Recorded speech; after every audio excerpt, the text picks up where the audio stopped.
अजित पवारांच्या राष्ट्रवादी काँग्रेसचं सध्या मिशन 4 समोर येते, कारण अजित पवारांचं लोकसभेच्या 4 जागांवर खास लक्ष आहे। बारामती, शिरूर, रायगड आणि परभणी या जिंकण्याचं अजित पवार यांचं लक्ष आहे।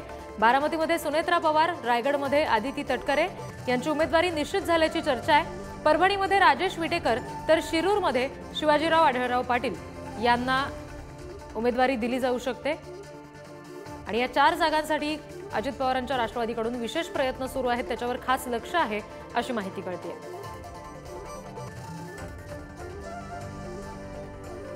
प्रतिनिधी ओंकार बाबळे सध्या आपल्याशी जोडले गेले, त्यांच्याशी आपण बोलूयात। ओंकार, 4 जागा कुठल्या आहेत हे तर आम्हाला समजू शकलेलं आहे, पण नेमकं कशा पद्धतीने धुसफूस होऊ शकते, काय नेमकी विशेष तयारी करावी लागू शकते अजित पवार गटाला जागा जिंकण्यासाठी? जागा वाटपाचे फार इंटरेस्टिंग गोष्टी सगळ्या राज्यभरात चालू आहेत। म्हणजे महाविकास आघाडीचं अजून सगळं खोळंबलेलं आहे 9 ते 11 जागांवरती, पण महायुतीत सगळ्यात जास्त नाराजी पाहायला मिळते। त्याचं कारण असं आहे की भाजपचे दिल्लीचे सगळे वरिष्ठ नेते आहेत, हे महाराष्ट्रातले एकनाथ शिंदे आणि अजित पवार यांच्या पक्षाला डॉमिनेट करतायत की काय अशा चर्चा आहेत। कारण एकीकडे छगन भुजबळ बोलतायत, दुसरीकडे रामदास कदम सुद्धा विरोधात बोलतायत, भाजप संपवायचा प्रयत्न करताय का आम्हाला, किंवा या सगळ्यांनी केसाने गळा कापताय का, असं चालू आहे।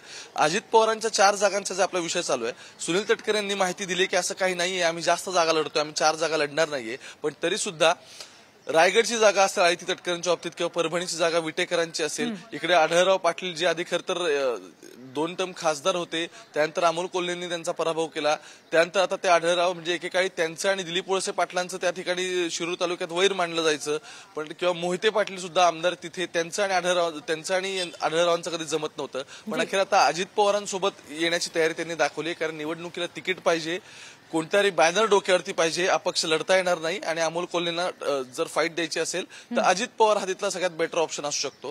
त्यामुळे आताचं गणित 2 टप्प्यावरती, एकीकडे 4 पेक्षा जास्त जागा मिळतात की नाही याच्याबद्दल सगळं घोडं अडलंय, आणि दुसरीकडे महत्वाचं जर उमेदवार स्वाईप करायचे असतील, जसं की आढळराव आता एकनाथ शिंदेसोबत आहेत, ते जर स्वाईप करायचे असतील तर मग स्थानिक जे नेते ज्यांनी इतके वर्ष राजकीय वैर त्यांचं पत्करलं आहे, इतके वर्ष जे विरोधात होते, ते नक्की कसं फंक्शन आउट करणार आहेत। कारण खासदारकीची निवडणूक लढायची असेल तर जवळपास 6 विधानसभेचे मतदारसंघ असतात, अशा ठिकाणचे प्रत्येक आमदारच तुम्हाला वोटिंग करेल किंवा त्याचा जो वोट बेस आहे तो तुमच्या पाठीशी खरंच उभं राहील का, याबद्दल आता सगळी विवंचन आहे आणि हाच या सगळ्याचा कळीचा प्रश्न आहे। निश्चित ओंकार, धन्यवाद दिलेल्या सगळ्या तपशिलांसाठी।